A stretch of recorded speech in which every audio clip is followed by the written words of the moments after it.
Hello everyone, welcome back to another video where today I want to give my thoughts on the War Games colorization that was announced as part of Doctor Who Day. I've seen a few people give their thoughts on this and I wanted to have my 2 cents. So let's just get right into it. Subscribe if you're new.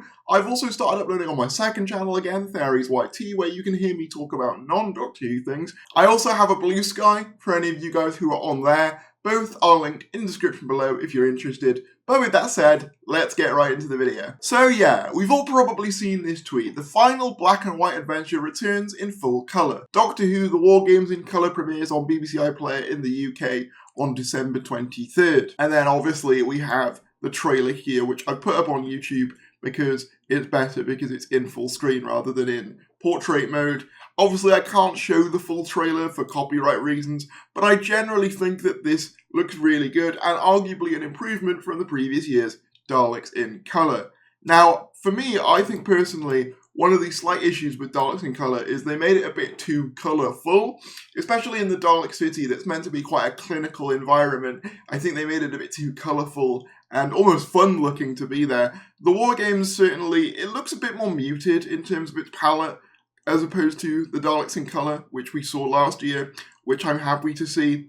But of course, the thing that's gotten people most excited is the fact that there's apparently going to be an added scene which features more details for Troughton's regeneration, which obviously, Troughton is one of the few Doctors where we don't actually see him turn into John Pertwee on screen. Now, I believe this segment here is done by Confession Dial, who's an incredibly talented artist, who's done various edits of regenerations and stuff like that. I have seen some people discuss the merits of adding to this regeneration because the War Games regeneration of the second Doctor is one of my personal favourites. I think it's so creepy, so ominous, and so different from all the others that I think it really stands apart. But I am also interested to see what this new scene is that they've added. And yeah, as you can see here, some of the images are just absolutely incredible looking. I really like the look of this story. It almost looks like an early Pertwee story that was shot on film. I think they did a really good job here. But let's read a bit more about it. The second Doctor adventure, The War Games, returns in full colour. Classic Doctor Who story, The War Games, to be brought to life in stunning new colorization to air on BBC 4 and BBC iPlayer on December 23rd.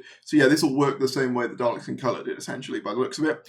It's time to step into the excitement of The War Games once again, as one of Doctor Who's most classic tales is to receive a spectacular new colorization. Originally airing in 1969, The War Games marked the end of the second Doctor, Patrick Troughton, following him and his companion Zoe and Jamie as they land in a battlefield in what appears to be a World War I military zone, but all is not as it seems. They soon discover that soldiers from different historical periods have been abducted and being manipulated in a cruel game. As they work together to uncover the mystery behind the Warlord and his twisted experiments, the Doctor faces one of his most difficult challenges. For the first time, these original episodes have been meticulously colorized and enhanced with updated visual effects into a new 90-minute feature-length experience. So this is one of the things that was also controversial, was the cut down to 90 minutes. For those of you who aren't aware, I believe that Daleks in colour was also cut down to 90 minutes. It was either 90 or 75, I can't quite remember. And obviously, for those of you who don't know, The War Games is known for being one of the longest classic Who serials.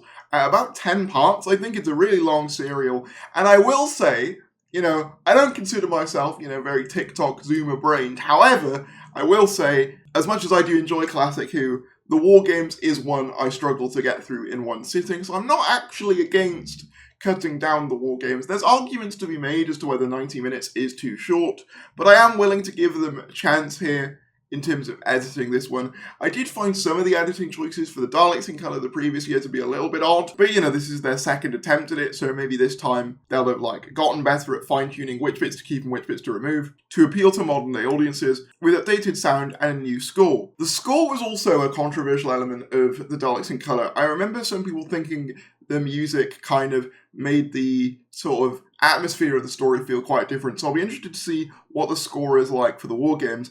This newly updated version of the War Games offers both fans and newcomers even more ways to watch the most beloved classic story. I think the reason why things like this don't bother me, because I have some friends who are really not a fan of these colorizations, and that's completely fine, but I think one of the reasons why these don't bother me, and I'm glad they exist, is because the original stories are still there. It's not like you can't watch the original War Games. That is very much up on iPlayer, you can still watch that. This is just offering a different option for those who want it, and personally, I think that's fine. I think more options are good, and as long as the original story and the original vision is maintained, I don't see why you can't do a version that is edited like this. But this is the most interesting part to me. In addition, the episode will also feature the second Doctor's never-before-seen regeneration into the third Doctor, John Pertwee, alongside recovered footage not seen since the original broadcast. So this is really interesting. We're going to be seeing footage that hasn't been seen since 1969. And I am really interested to see how they cover the regeneration. I hope they still keep a lot of the trippy visuals of the final sequence, because as I said, I really do enjoy that. I know a lot of people aren't also a fan of the regeneration being New Whoified, if that makes sense, by basically adding the orange flames. But again, I think that's just one of those things where it's just sort of making everything a little bit more uniform. And for like new viewers who are going to be watching this, and it might be their first exposure to the story, or even their first exposure to Classic Who, I understand wanting to make it a bit more in line with the stuff that audiences are more familiar with. Again, not necessarily saying that's better, but if you do want the original version, it's still there. Russell T Davies, showrunner, said, "From the day I arrived back on Doctor Who, this was the plan, to colorise old stories and bring them back to life.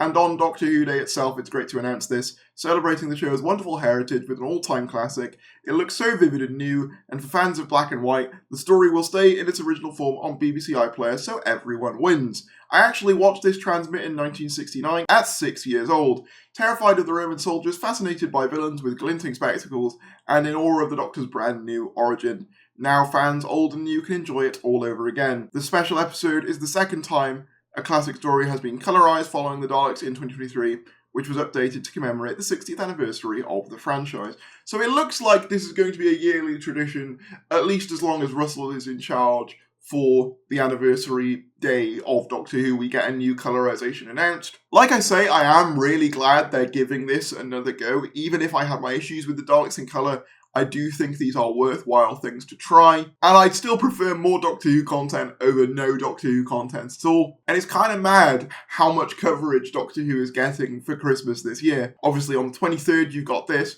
but you've also got Doctor Who itself, the new episode Joy to the World, which I'll cover in a separate video. But also you've got Unleashed coming out then as well, and other things like that. So it is nice to see Doctor Who as a big feature of the Christmas lineup again. Patrick Troughton is one of my favourite classic Doctors.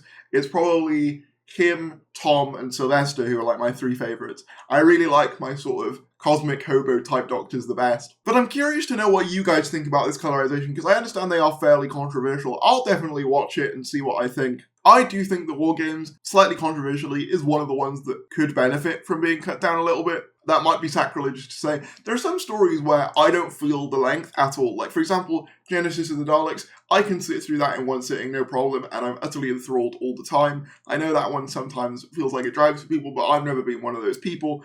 But like things like the War Games that are so long, I can understand why it's a bit difficult for some people to watch it in one sitting. So I'm not necessarily against this as an idea, but I know that for some people that's sacrilege and they just want the original story, and that's fine, and that's still there. But let me know what you think. Subscribe if you're new, like if you enjoyed, and I'll see you later.